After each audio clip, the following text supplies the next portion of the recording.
Hello everyone. इस video में हम बात करेंगे बिहार नई शिक्षक भर्ती यानी 6 to 8 की जो वैकेंसी आ रही है उसमें हम यहाँ पे गणित के सिलेबस को डिस्कस करने जा रहे हैं। उसके साथ साथ अगर आपको किसी भी सब्जेक्ट का सिलेबस देखना हो या प्रीवियस ईयर पेपर की वीडियो देखनी हो तो डिस्क्रिप्शन जरूर चेक कर लेना, आपको वहाँ पे सारी डिटेल में इन्फॉर्मेशन मिल जाएगी। उसके साथ अगर आपको इसका PDF डाउनलोड करना है तो मैंने डिस्क्रिप्शन में टेलीग्राम का लिंक दे दिया है, आप वहाँ से डाउनलोड टेलीग्राम पर जाके डाउनलोड कर सकते हैं। ठीक है, तो आइए चलते हैं सिलेबस पे देखते हैं। आपके पास टाइम बहुत ही कम बचा है। टाइम मान लीजिए दिसंबर के फर्स्ट या फर्स्ट और फिफ्थ के बीच में एग्जाम बोला गया है कराने के लिए, लेकिन मान लीजिए अगर पॉसिबल नहीं हुआ तो दिसंबर लास्ट तक मैं मान के चलता हूँ, 1 से 5 के बीच नहीं हुआ तो दिसंबर लास्ट तक आपका एग्जाम करा ही लिया जाएगा मैक्सिमम। ठीक है, तो इससे ज़्यादा लेट नहीं होने वाला। आपके पास अक्टूबर ख़त्म ही है, मान लीजिए नवंबर टाइम है, 1 महीने का टाइम है। इसके बाद तुरंत आपको सारी चीज़ें 20 तारीख के बाद ये फटाफट सब चीज़ें आ जाएंगी। ठीक है, तो आइए देखते हैं मैथ्स का सिलेबस। सबसे पहला है यहाँ पे प्राकृतिक संख्या है, दूसरा है पूर्ण संख्या है, तीसरा है परिमेय संख्या है, उसके बाद पूर्णांक, फिर कोष्टक। और उसके साथ साथ ये भी बता दूं मैं, अगर इसमें मैथ्स का देखिए पहले बता दूं मैं, BPSC कोई अलग से सिलेबस डाउनलोड मतलब प्रोवाइड नहीं कराता है। मैंने आपको बार बार हर वीडियो में बताता हूँ कि BPSC अलग से सिलेबस नहीं देता किसी भी सब्जेक्ट का। जैसे बस ये बोल देगा कि आपका गणित सब्जेक्ट है, इसके बारे में वो अलग से, जैसे मैं यहाँ पे सिलेबस बता रहा हूँ क्या क्या पढ़ना है, इसके बारे में वो कुछ नहीं बोलता। BPSC की तरफ से ये बोला जाता है कि आप सब कुछ पढ़िए, हम कहीं से भी क्वेश्चन दे देंगे। ठीक है, तो ये मैंने जो सिलेबस लिया है लगभग मैक्सिमम टॉपिक कवर कर दिए हैं, लेकिन जो इसमें कुछ छूटता है उसके साथ साथ आपको वो भी करना है, क्योंकि कहीं से भी क्वेश्चन वो लोग दे सकते हैं। ठीक है, नेक्स्ट है आपका लघुत्तम समापवर्तक और महत्तम समापवर्तक। फिर इसके बाद यानी कि LCM HCF की बात हो रही है। फिर वर्गमूल यानी स्क्वायर रूट, घनमूल यानी कि क्यूब रूट की बात हो रही है। फिर इसके बाद सर्व समीकरणाएं जो इक्वेशन के फॉर्म में होती हैं। फिर अलजेब्रा बीजगणित आ गया। फिर इसके बाद देखेंगे हम यहाँ पे अवधारणाएं, चर संख्या, यहाँ थोड़ा सा मिस्टेक हो गया लग रहा है, चर संख्याओं के बारे में है। और अचर संख्या यानी कि कांस्टेंट एंड वेरिएबल की बात हो रही है। फिर घात के बारे में दिया गया है यानी एक्सपोनेंशियल फॉर्म में। ठीक है, एक्सपोनेंशियल पावर।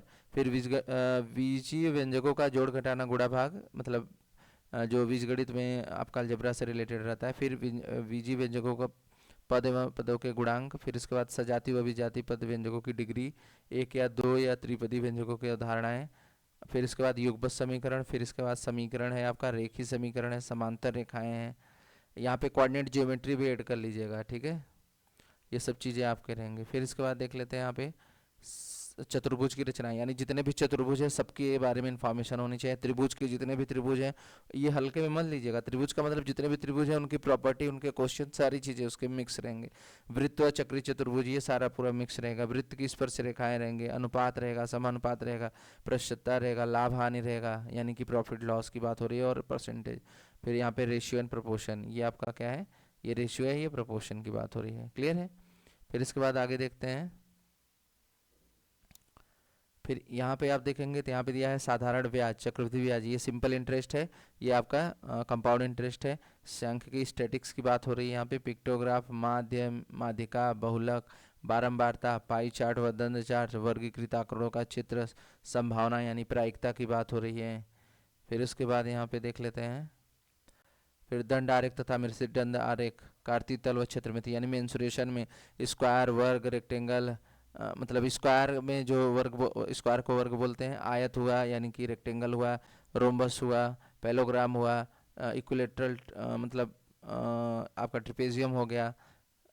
फिर इसके बाद रोम्बस हो गया, जितने भी टाइप के मतलब मेंसुरेशन में सबका सरफेस। फिर इसके बाद यहाँ पे 2D 3D दोनों की बात होती है। फिर आपका सिलेंडर हो गया, कोन हो गया। फिर इसके बाद क्यूबॉइड हो गया। फिर इसके बाद मतलब जितने भी 2D 3D फिगर होते हैं सभी ये इसके अंदर आ जाएंगे। ठीक है, घातांक हो गया, फिर त्रिकोणमिति हो गया, ट्रिग्नोमेट्री के भी अच्छे क्वेश्चन आएंगे। और याद रखिएगा, मैं बता दे रहा हूँ, ये लेवल लगभग मान के चलिए, देखिए PRT का जो PRT में जो क्वेश्चन था वो 10th लेवल तक दिया था उन्होंने। आपने पेपर तो दे ही लिया होगा, देख लिया होगा, PRT में 10th क्लास तक के लेवल का क्वेश्चन दिए थे। मैथ्स और साइंस में देखे थे क्वेश्चन ना, आपको लग रहा था PRT 6 to 8 तक का है, बस बोलेंगे कि SCRT पढ़ लीजिए, 1 to मतलब 6 to 8 का हो जाएगा। तो वहाँ से क्वेश्चन ज़्यादा नहीं थे, क्वेश्चन 9th 10th के भी ज़्यादातर क्वेश्चन, हमको लग रहा है ज़्यादा क्या, सारे 9th 10th लेवल के ही थे क्वेश्चन। ठीक है, मैथ साइंस के कोई हल्के क्वेश्चन नहीं थे। फिर उसके बाद अगर अब जूनियर की बात करें यानी कि 6 to 8 की बात करें, तो यहाँ इसको मैं जहाँ तक मान रहा हूँ, मैथ साइंस में कुछ टॉपिक आपको 11th और 12th क्लास के भी देखने को मिलेंगे, सारे तो नहीं, ज़्यादातर आपके मान लीजिए 75% आपका 9 मतलब 10 तक हो जाएगा, 10th क्लास तक रहेगा क्वेश्चन, और 25% आपके ना 11th-12th के क्वेश्चन देखने को मिल सकते हैं, जहाँ तक मेरी उम्मीद है, मेरा नज़रिया है, मैं अपनी बता रहा हूँ। आगे बीपीएससी क्या करती है उसका पता नहीं है, लेकिन आपने पीआरटी पे देखा है तो इसमें भी उम्मीद यही है कि 25% क्वेश्चन आपको 11th-12th लेवल के जरूर दिखेंगे, ठीक है। तो इसलिए अपनी तैयारी थोड़ा सा स्टैंडर्ड रखिएगा, हल्के में करके जाएंगे तो एक भी क्वेश्चन आपके दिमाग से होने वाला नहीं है। बहुत ही अच्छा खासा पेपर आता है बीपीएससी का, याद रखिएगा, ठीक है।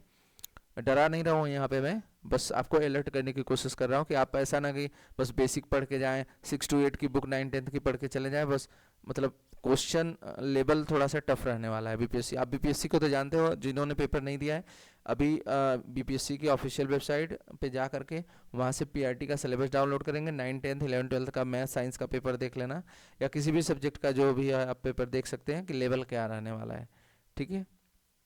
तो एक बार मैं और बता दूं, अगर आपको 6 to 8 के लिए किसी भी सब्जेक्ट का सिलेबस की वीडियो और उसके साथ साथ प्रीवियस ईयर की वीडियो देखनी है तो डिस्क्रिप्शन जरूर चेक कर लीजिएगा। उसके बाद अगर आपको इसकी पीडीएफ लेनी है तो आप टेलीग्राम लिंक पे जा करके वहाँ ज्वाइन करने के बाद आप इस पीडीएफ को डाउनलोड कर सकते हैं। तो वीडियो कैसा लगा, वीडियो पसंद आया तो लाइक करिएगा और चैनल को सब्सक्राइब करिए। Thank you for watching. भगवान करे आपका दिन शुभ हो।